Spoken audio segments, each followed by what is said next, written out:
আসসালামু আলাইকুম। আজকে কথা বলবো ডক্টর ইউনুস স্যার কত টাকার মালিক। মূলত ডক্টর ইউনুস 7টি প্রতিষ্ঠান প্রতিষ্ঠা করেন, আর এই 7টি প্রতিষ্ঠান নিয়ে বেশ আলোচনা হতে দেখা যায়।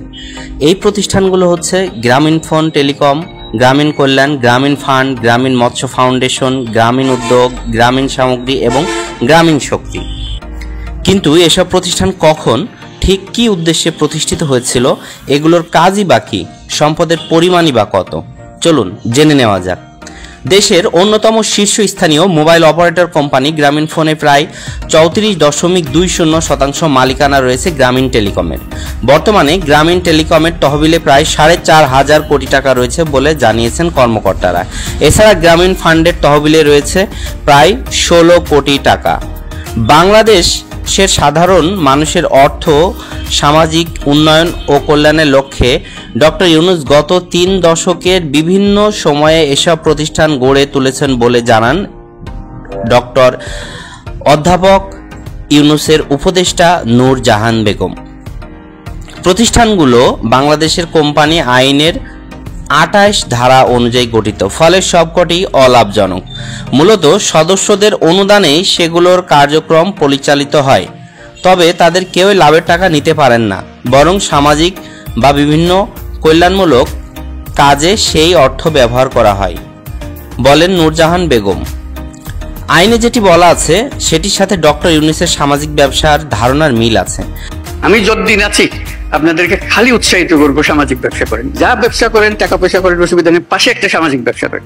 অধ্যাপক মোহাম্মদ ইউনুস প্রতিষ্ঠা লগ্ন থেকে এসব প্রতিষ্ঠানের চেয়ারম্যান পদে রয়েছেন। তবে পরিচালনার জন্য প্রতিটি প্রতিষ্ঠানের ভিন্ন ভিন্ন পর্ষদ রয়েছে। গত 2 দশকের বেশি সময় ধরে ওই 7টি প্রতিষ্ঠান অধ্যাপক ইউনুস নিয়ন্ত্রণে রয়েছে। তবে সম্প্রতি তিনি অভিযোগ করেন যে গ্রামীণ ব্যাংক সেগুলো জবরদখল করে নিচ্ছে। যদিও প্রতিষ্ঠানগুলো তাদের টাকায় গড়ে তোলা হয়েছে বলে দাবি করে গ্রামীণ ব্যাংক বলছে আইন মেনেই সেগুলো নিয়ন্ত্রণ নেওয়া হয়েছে। চলুন এবার জেনে নেওয়া যাক অধ্যাপক ডক্টর ইউনুসের আলোচিত ওই 7টি প্রতিষ্ঠানের কোনটি কী ধরনের কাজ। গ্রামীণ টেলিকম দেশের অন্যতম শীর্ষস্থানীয় মোবাইল অপারেটর কোম্পানি গ্রামীণ ফোনে প্রায় 34.20% মালিকানা রয়েছে গ্রামীণ টেলিকমের।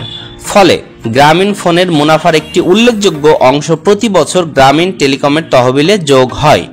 বর্তমানে গ্রামীণের ফোনের টেলিকম তহবিলে প্রায় 4.5 কোটি টাকা রয়েছে বলে জানিয়েছেন কর্মকর্তারা।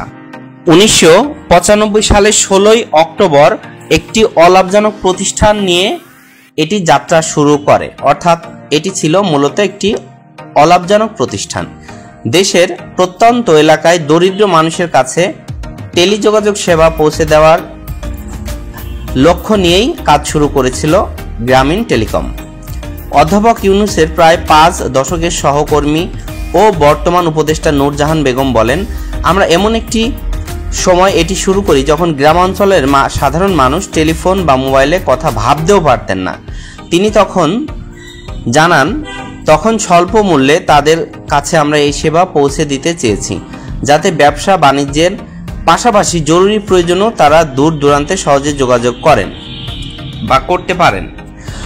লক্ষ্য বাস্তবায়নে গ্রামীণ টেলিকম পরবর্তীতে গণফোন এবং নরওয়েজিয়ান বহুজাতিক টেলিকম ও টেলিযোগাযোগ কোম্পানি টেলিনরের সাথে মিলে গ্রামীণ ফোন প্রতিষ্ঠা করে। নূরজাহান বলেন, প্রতিষ্ঠার পর আমরা সারা দেশে প্রায় 18 লাখ নারীকে স্বল্প মূল্যের কিস্তিতে মোবাইল ফোন দিয়েছি, যেগুলো তারা মাসে গড়ে 4,000 টাকা করে বাড়তি উপার্জন করেছে। মূলত 90 দশকের শেষের দিক থেকে দেশের বিভিন্ন এলাকার হাট বাজারে কথা বলার জন্য ছোট ছোট দোকান গড়ে উঠতে থাকে। সেগুলোকে পল্লীফোন হিসেবেই বেশি পরিচিত হয়ে থাকে। সাধারণত গ্রামীণ ব্যাংকের সদস্যরা এ ধরনের দোকানের মালিক হতে পারতেন। বর্তমানে সারা দেশেই মোবাইল ফোন সহজলভ্য হয়, পল্লীফোনের চাহিদা অনেকটাই কমে গিয়েছে। তবে গ্রামীণ ফোন থেকে এখন লাভের টাকা পাচ্ছে গ্রামীণ টেলিকম। যদিও গ্রামীণ ফান্ড 1994 সালে প্রতিষ্ঠিত গ্রামীণ ফান্ডের তহবিলে 16 কোটি টাকা রয়েছে বলে জানিয়েছেন কর্মকর্তারা। গ্রামীণ শক্তি এক সময়ে লাভজনক এই প্রতিষ্ঠান গত কয়েক বছরে ৩৫ কোটি টাকা লোকসান গুনেছে বলে জানিয়েছেন কর্মকর্তারা। গ্রামীণ মৎস্য ফাউন্ডেশন ১৯৯৪ সালে প্রতিষ্ঠিত এই ফাউন্ডেশনের প্রধান লক্ষ্য ছিল মাছ চাষের মাধ্যমে অভাবী মানুষকে আর্থিকভাবে স্বাবলম্বী করে তোলা। এই লক্ষ্যে তারা সরকারি মালিকানায় থাকা বড় বড় পুকুর ও দিঘির ইজারা নিয়ে থাকে। এরপর স্থানীয় দরিদ্র মানুষের সাথে অংশীদারিত্বের ভিত্তিতে চাষ করে। এক্ষেত্রে মাছ চাষের পুরো খরচ বহন করে গ্রামীণ শক্তি ফাউন্ডেশন। মাছ বড় হলে সেটি 2 ভাগ করে 1 ভাগ চাষিদের দেওয়া হয়। এভাবে ভাগে মাছ চাষ করে 2010 সাল পর্যন্ত কয়েক কোটি টাকা লাভ হয়েছে বলে জানিয়েছেন কর্মকর্তারা। আপনার ঠিক কি মনে হয় যে ডক্টর ইউনূস কি এত কম টাকার মালিক নাকি আরো বেশি? কমেন্ট বক্সে অবশ্যই জানাবেন আর ভিডিওটি শেয়ার করতে ভুলবেন না। ধন্যবাদ, ভালো থাকুন।